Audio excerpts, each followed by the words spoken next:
अस्सलाम वालेकुम दोस्तों, कैसे हैं आप देख रहे हैं वेल प्लांटेड।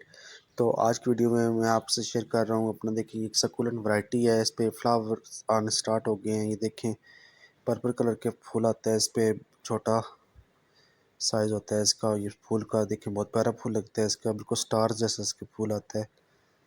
ये है सकुलेंट वैरायटी में आता है। ये मॉस रोज से थोड़ा मिलता जुलता है। ये प्लांट बहुत ईजी टू ग्रो प्लांट है, आसानी से चल जाता है कटिंग से। इसकी कटिंग बहुत जल्दी चलती है, ये सर चल जाती है मट्टी में। आप एक दिन लगाएंगे दूसरे दिन आपको लगेगा कि बिल्कुल ये इसी मट्टी में ही लगी हुई थी, ये हमने कहीं से तोड़ कर नहीं लगाई। ये इतने इसमें जल्दी से ये मट्टी में खुद को एडजस्ट कर लेती है इसकी कटिंग। बहुत ईजी टू ग्रो प्लांट है ये। और जब इस पर ये फूल बनते हैं जी, फूल इस पर तब बनते हैं जब पौधा थोड़ा सा मैच्योर हो जाता है। जब फूल फूलों पे आता है तो फिर ये और ज़्यादा प्यारा लगता है ये वाला प्लांट। तो इस पर ये फूल आने स्टार्ट हो गए थे, मैंने सोचा इस पर छोटी सी वीडियो बना दूँ। तो उम्मीद करता हूँ ये मेरी वीडियो आपको अच्छी लगी होगी। छोटी सी वीडियो थी ये इस सकुलेंट वैरायटी के प्लांट के हवाले से। और इस पे ये फ्लावर आने स्टार्ट हुए हैं, काफ़ी कलियाँ भी बन रही हैं नई नई इस पे।